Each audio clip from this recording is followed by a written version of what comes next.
grabar los busques ahí pasas capturas. Bueno.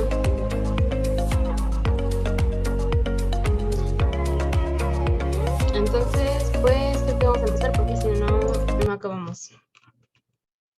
Entonces, estamos en qué íbamos a pasar al siguiente tema. Dipolo, ¿no? Sí, en términos de Z. Dipolo. Ahí va. Entonces, dice, en el primer parcial aprendimos a calcular el momento dipolar. Ahora pondremos ese dipolo inmerso en un campo eléctrico que genera fuerzas eléctricas sobre él. Entonces, aquí tenemos tres cosas importantes.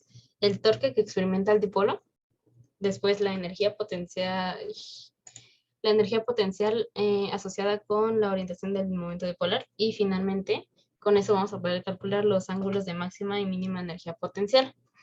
Entonces, bueno, como podrán ver a lo largo de la presentación cada vez me hice más floja y cada vez usaba más las fotos de mi cuaderno, ¿no?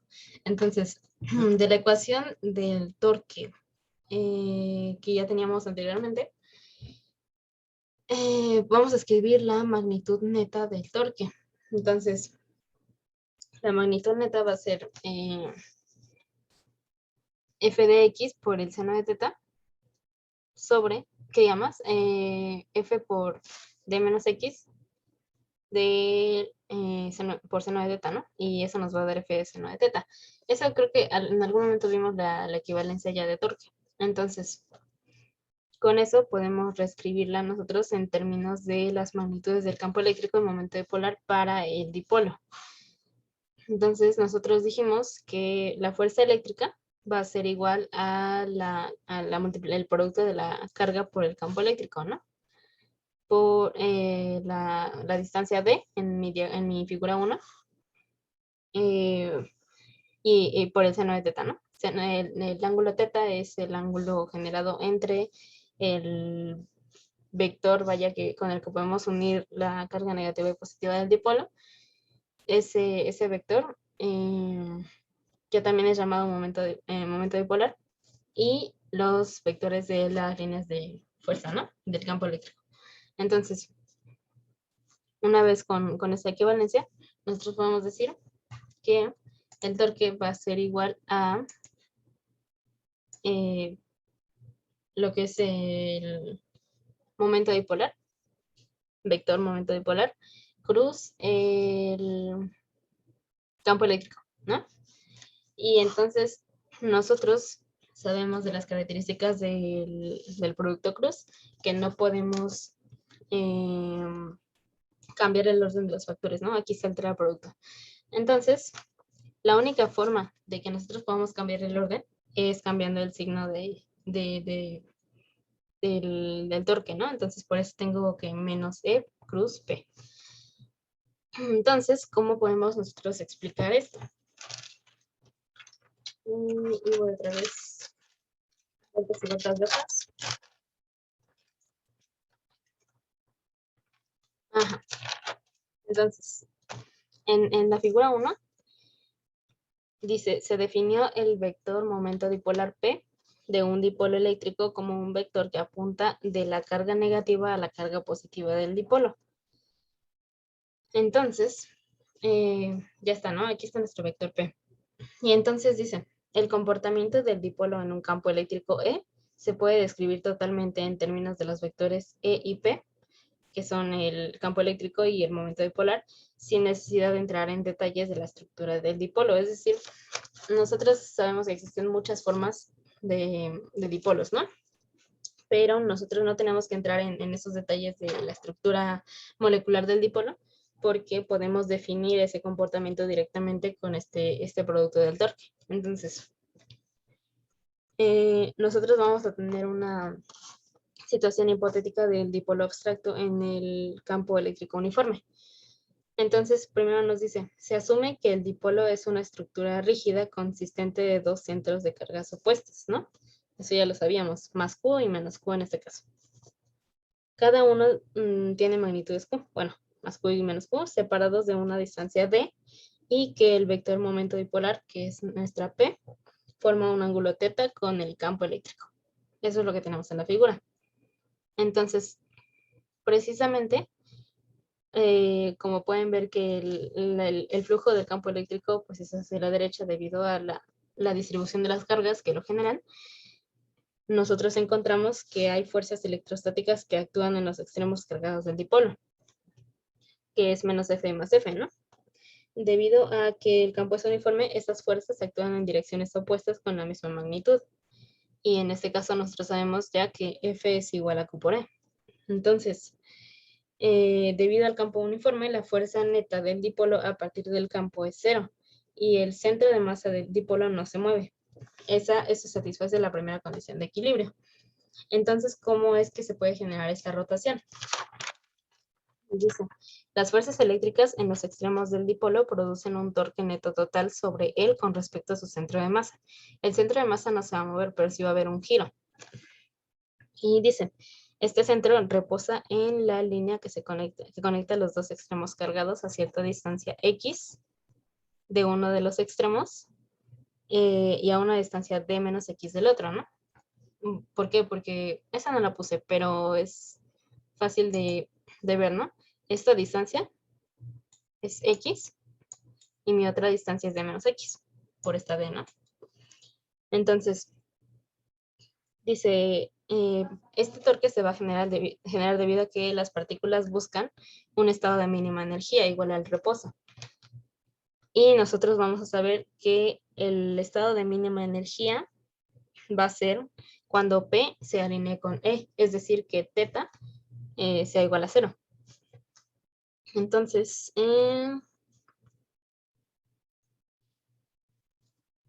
entonces con eso nosotros ya podemos calcular el torque, que va a ser igual al producto cruz P cruz E o menos E cruz P.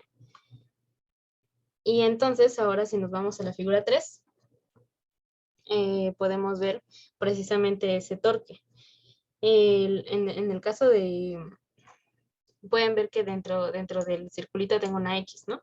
Eso significa que el torque, o sea, el vector resultante de ese producto cruz, va a ser un vector entrante en dirección al plano.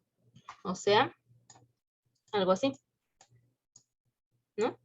Y si yo tuviera una simbología con un punto en vez de la cruz, significa que el vector es saliente en dirección al plano. Mentira. Ay. Así, ¿no?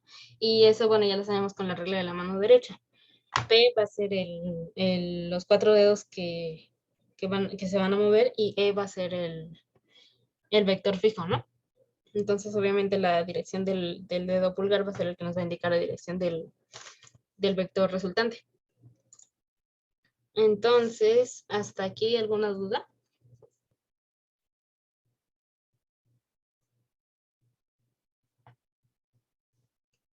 ¿Dudas? ¿No? ¿Nada? Bueno, entonces...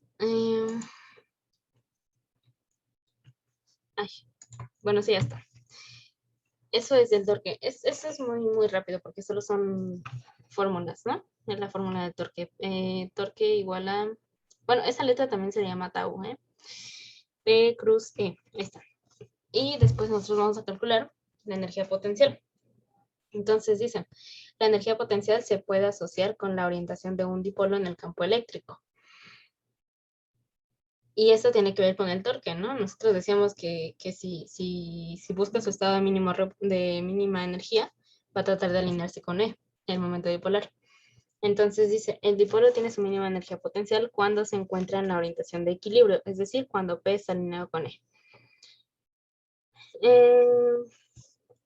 Y entonces tenemos ya la ecuación del torque. Y cuando teta es igual a 0, significa que el torque es igual a 0. Entonces, después dice, bueno, esto es importante. En cualquier situación en la cual se involucra la energía potencial, nosotros somos libres de definir la energía potencial 0, que es, esa energía potencial 0 es donde la configuración del sistema es 0, de manera arbitraria. Es decir, nosotros vamos a escoger en qué posición queremos que esté la energía potencial 0.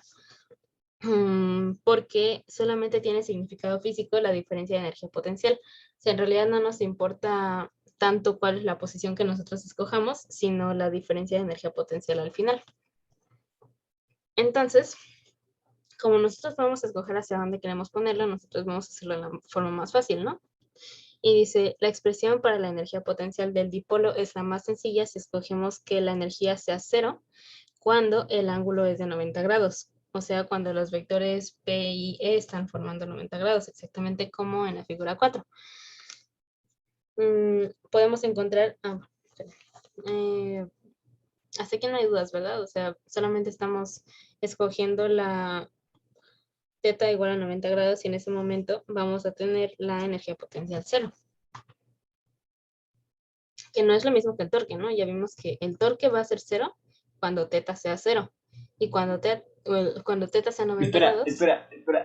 ¿Puedes ¿Qué? repetir lo que dijiste en los últimos 15 segundos?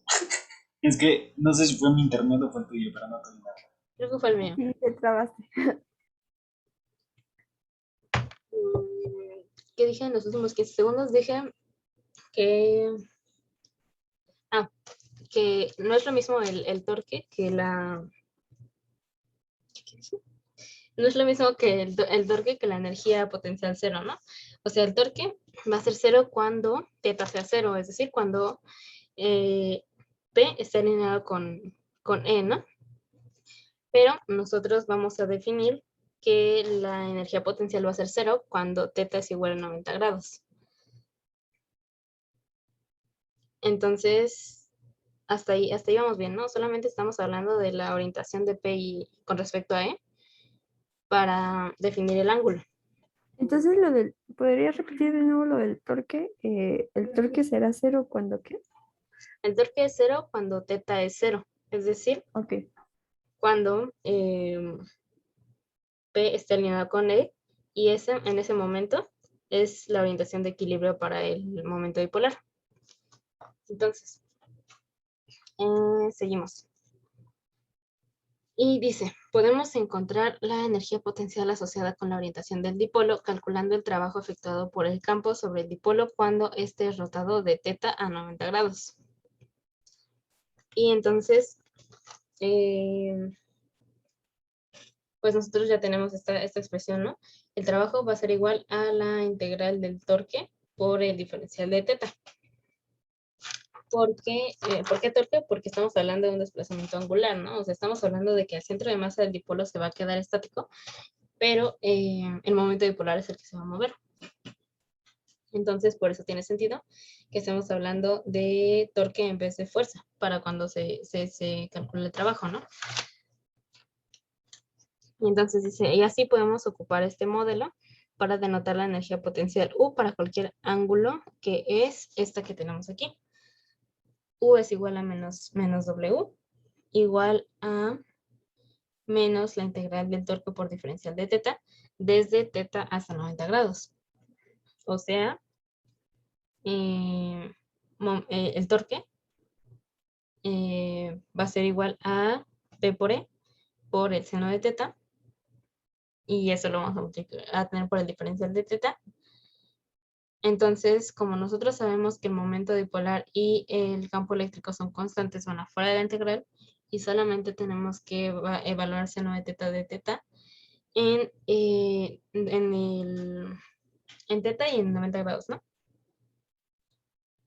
Y entonces al final nos va a quedar esa expresión. U va a ser igual a menos P por E coseno de teta. ¿Por qué? Porque la integral del seno de teta es coseno de teta. Entonces menos P por E por el coseno de teta evaluado en teta y en 90 grados. Y entonces, finalmente U es igual a menos P por el coseno de teta que habíamos dicho. Igual a menos P por el producto punto de menos P punto E, ¿no? Entonces, es eso. Y acá ya tenemos, esto nos demuestra que la energía potencial del dipolo es mínima cuando teta igual a 0. Ya lo habíamos dicho, porque teta igual a 0 significa que está en su estado de mínima energía. Entonces P y E apuntan a la misma dirección y U es igual a menos P por E. y es máxima cuando θ igual a 180 grados, que quiere decir que van en direcciones exactamente opuestas, y U es igual a P por E. Entonces, al final nosotros podemos calcular el trabajo realizado por el campo, que es menos diferencial de U, y después, si nosotros queremos calcular el trabajo realizado por el agente externo, entonces, que genera ese cambio de orientación, entonces eso va a ser el opuesto, ¿no? El menos W. Y eso es todo. Eso es todo de dipolo. No sé si tengan dudas hasta ahí. Y yo creo que ya casi no, porque No. tenemos 20 minutos para terminar. ¿Dudas? ¿Ninguna? Bueno, entonces, otra vez vamos al inicio. Y nos queda lo que es flujo eléctrico y ley de Gauss. Pero eso no lo puse en la presentación porque se me atravesó algo y entonces no la terminé. Así que yo, como estoy bien confiada en que mis apuntes están completos, pues lo voy a hacer con mi cuaderno. Déjenme buscar mi cuaderno en lo que es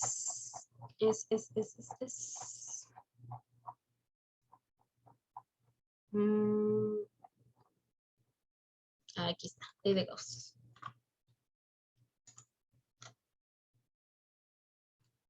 ¿Dónde está? Ahí está. Ese está bonito, pero bueno, sí, estas son puras definiciones, ¿no? Lo que es el vector de superficie, pero todo esto creo que es más fácil si lo explicamos ya en la teoría. Entonces, antes de empezar a ver ley de Gauss, ya habíamos visto lo que es distribución discreta, distribución continua. De la distribución continua de carga tenemos línea superficial y volumétrica. Ya dijimos que para trabajar con este tipo de distribución dividimos la carga en pequeños elementos y luego integramos. Y entonces ya entramos a ley de Gauss, ¿no? Y dice, ¿qué es ley de Gauss? Es un método para integrar el campo eléctrico provocado por distribuciones de carga continua lineal, superficial y volumétrica. La ley de Coulomb puede usarse, sí, pero a veces la ley de Coulomb aplicarla genera integrales muy complejas. Entonces, la ley de Gauss se usa para simplificar mucho esas integrales cuando los cuerpos que estamos analizando tienen ciertas simetrías.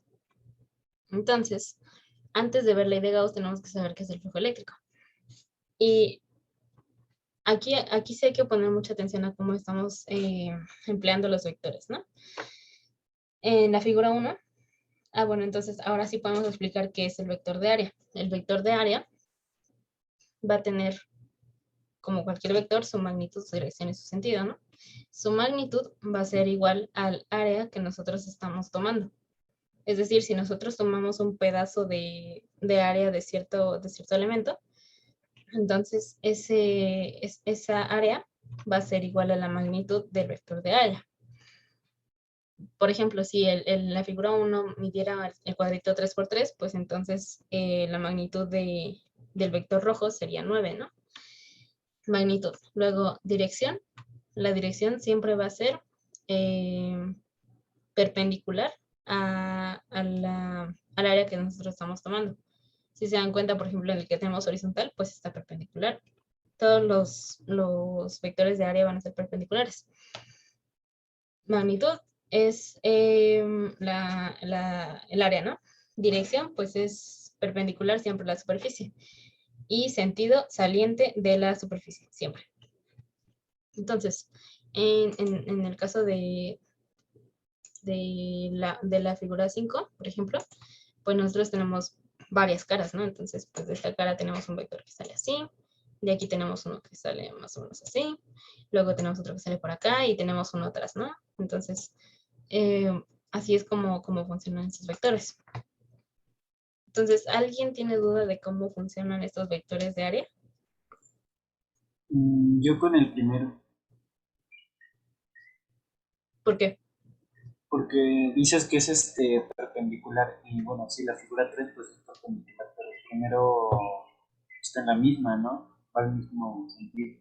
No. Mira, ahorita no estoy hablando del campo eléctrico. El campo eléctrico son las flechas azules, ¿no? Ah, Ahorita no ya, estoy ya, te hablando del entendí. campo eléctrico. Ahorita estoy hablando del área, que son los cuadritos azules, y el vector de área, que es el vector rojo. Y si te das cuenta, el vector de área del primero es perpendicular a la superficie. Es Ok, colineal con ok. el campo eléctrico por la orientación de la superficie, pero es perpendicular. Si lo pusiera en la otra superficie, sería lo mismo. Tendría esto así y esto así, ¿no? Y si lo pongo acá, también tendría uno así. Entonces, siempre tiene que ser perpendicular a la superficie. ¿Sí? Sí, sí, sí, perdón, me confundí. Entonces, bueno, ahora tenemos que lo que ya sabíamos, ¿no? Ay, que el campo eléctrico va a ser igual a la fuerza eléctrica sobre la carga eléctrica. Entonces, ya también esta ecuación ya la teníamos desde antes. El campo eléctrico va a ser igual a K por Q sobre R cuadrado, ¿no? Y entonces dice que en la figura podemos ver que E no se detiene hasta que E tiende a cero, ¿no? Entonces, este es un campo, por eso se llama campo eléctrico continuo, ¿no? Porque no se detiene, no va a detenerse cuando llegue al área, sino que la va a cruzar porque las líneas son imaginarias. Entonces, bueno, en la figura 1 podemos ver, ya lo expliqué, ¿no? Las líneas de fuerza del campo eléctrico atraviesan perpendicularmente. Bueno, porque entonces nosotros vamos a definir el flujo eléctrico como el número de líneas de fuerza. Yo entiendo lo difícil que es seguir los apuntes así, así que el número de líneas de fuerza que atraviesan perpendicularmente una superficie. De acuerdo a la figura 5, bueno, aquí tenemos el modelo, pero todavía no, antes de llegar al modelo. Entonces, si nosotros dijimos que el flujo eléctrico es el número de líneas de fuerza que atraviesan una superficie, en la figura 1 vemos que las líneas de fuerza pues atraviesan perpendicularmente, ¿no? Entonces, bien, ahí hay flujo eléctrico. Luego en la figura 3, ¿qué pasa? Que como la superficie está, digamos, colineal con las líneas de fuerza, no hay ninguna fuerza que atraviese perpendicularmente la superficie. Entonces el flujo eléctrico es cero. Y entonces si nosotros quisiéramos calcular el flujo eléctrico en una superficie, bueno, porque estas 4 primeras son superficies abiertas, ¿no? Pero si nosotros queremos calcular el flujo eléctrico en la superficie cerrada de la figura 5, tendríamos que calcular el flujo que pasa por cada una de las caras para poder calcular el total, ¿no? Entonces, ya dice, de acuerdo a la figura 5, el modelo vectorialmente es, y ahí está el modelo vectorial del flujo eléctrico. Flujo eléctrico va a ser igual a la sumatoria del producto punto de E por A, ¿no? Y eso se va a medir en newtons por metros cuadrados sobre coulombs. Pero, ¿qué pasa? Que esta expresión solamente va a ser válida para un campo eléctrico uniforme. Es decir, el campo que yo tengo ahí es uniforme, ¿no? O sea, están separadas en la misma distancia y son continuas, entonces es un campo uniforme. Pero imaginemos que nosotros tenemos un campo curvo, ¿no? Entonces, o irregular. Entonces nosotros tendríamos ese problema de que este modelo no funciona. Entonces, para eso nosotros vamos a generalizar el modelo tanto para campos uniformes como para campos no uniformes. Y entonces, dice, dividiremos la superficie de los cuadritos que teníamos, lo vamos a dividir en cuadrados más pequeños de delta A, ¿no? Bueno, delta A, de A, como quieran llamar. Siendo cada uno de ellos lo suficientemente pequeños para considerar los planos. Y a su vez también para considerar que el flujo no va a tener variaciones entre uno y otro. Entonces, cada elemento de área puede representarse como un vector delta A y cuya magnitud es el área delta A, ¿no? Su dirección, ya dijimos que es perpendicular a la superficie y es dirigida hacia afuera.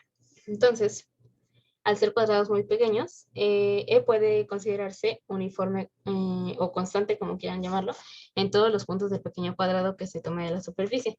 Y no va a haber una variación entre ninguno de los cuadrados. Es decir, puedes tomar arbitrariamente cualquier cuadrado de la superficie y E va a ser el mismo.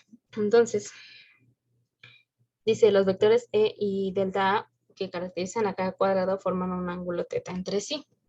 ¿No? Y eso ya lo habíamos dicho, porque si nosotros tenemos aquí, por ejemplo, el ángulo θ en la figura 1, pues es de 0 grados, ¿no? Con respecto a E. Y en la figura 3, pues es 90 grados. Entonces, teniendo eso en cuenta, aquí ya lo tenemos. La figura muestra una vista aumentada de 3 cuadrados de la superficie. Entonces, aquí tenemos cómo actúan, cómo el ángulo θ va a cambiar, ¿no? Dependiendo de la orientación del cuadradito, pues va a cambiar la orientación de los vectores de área. Y entonces esos cambios van a ser los cambios en θ. Y entonces lo importante de esto es lo que tengo aquí en morado, que dice, para θ menor a 90 grados el flujo es negativo. Para θ igual a 0 grados el flujo es 0.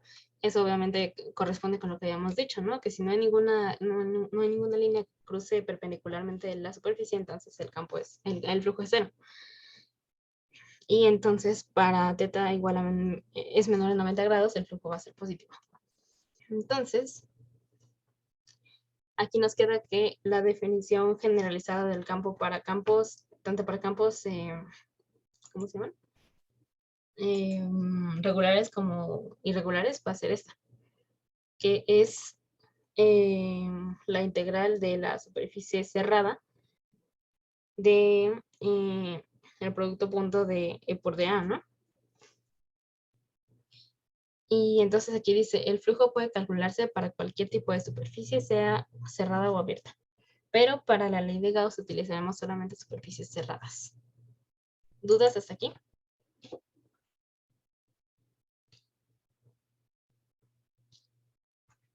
¿Dudas? Si no, entonces ya terminamos con esto. Esta explicación es muy sencilla, ¿no? Tenemos líneas de campo que cruzan de izquierda a derecha y tenemos un cilindro, ¿no? Entonces, si nosotros queremos calcular el flujo total sobre el cilindro, nosotros tenemos que calcular el flujo por la tapa de la izquierda, la tapa de la derecha y la superficie cilíndrica, ¿no? Entonces, para calcular eso, pues, ¿qué vamos a hacer? Simplemente vamos a encontrar primero los vectores de área, que ya sabemos que son estos, ¿no? Siempre salientes de la superficie. Pero además, nosotros necesitamos el vector del campo eléctrico, que van a ser los azules. ¿Y qué vemos que pasa? Bueno, en la primera etapa hay un ángulo de 180 grados en la superficie cilíndrica de 90 grados. Y en la otra etapa va a ser 0 grados, ¿no? Entonces, antes de hacer cálculos y empezar a hacer cosas raras, nosotros podemos determinar directamente si hay flujo o no cuál es el flujo neto sobre el cilindro. ¿Por qué? Porque nosotros ya habíamos dicho que cuando θ mayor a 90 grados el flujo es negativo y θ menor a 90 grados el flujo es positivo. Entonces, pues ya está, ¿no? Porque al final vamos a tener que nuestra suma, bueno, ya me voy a mover tantito. Al final vamos a tener precisamente esto. El campo eléctrico va a ser menos E por la integral de dA más 0. ¿Por qué? Porque en la superficie cilíndrica no hay flujo porque no lo atraviesan las líneas de campo, más E por dA. Pero al final nosotros sabemos que la integral de dA pues va a ser A, ¿no? Y la integral de dA va a ser A. Y como el área de nuestras dos tapas son iguales, entonces pues es menos y más, se cancelan, y entonces es 0. Y eso significa que el flujo total sobre la superficie del cilindro va a ser 0. ¿No? Y eso ni siquiera tenemos que hacer los cálculos, simplemente lo podemos ver con las características que mencionamos anteriormente. Y así es como vamos a calcular todos los flujos sobre los cuerpos, ¿no? Hay que calcular el flujo sobre cada una de las caras, sumarlo, y al final tenemos el flujo total sobre la superficie. Y entonces aquí nos dice que este flujo es 0 porque el área de las tapas es igual, que es lo que dijimos ya. Entonces, ya está. ¿Dudas con eso?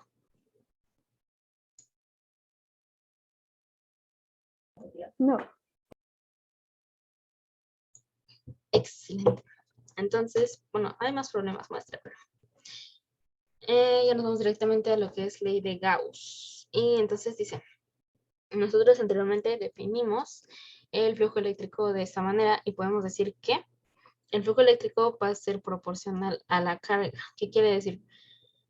¿Cómo explicamos esto de una manera más fácil? El flujo eléctrico depende, dijimos que es la cantidad de líneas de campo que cruzan la superficie, ¿no?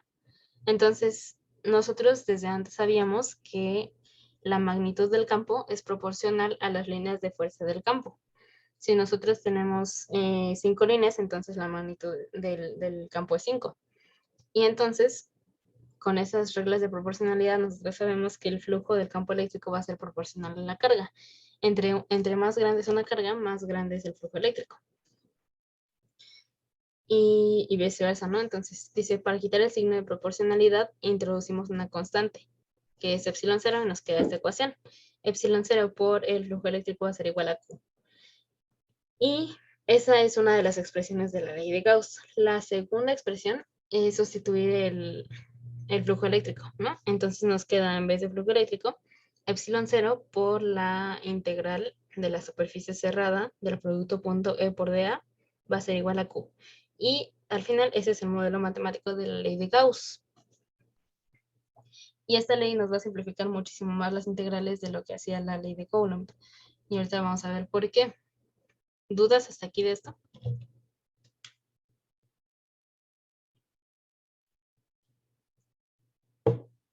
Seguimos, entonces.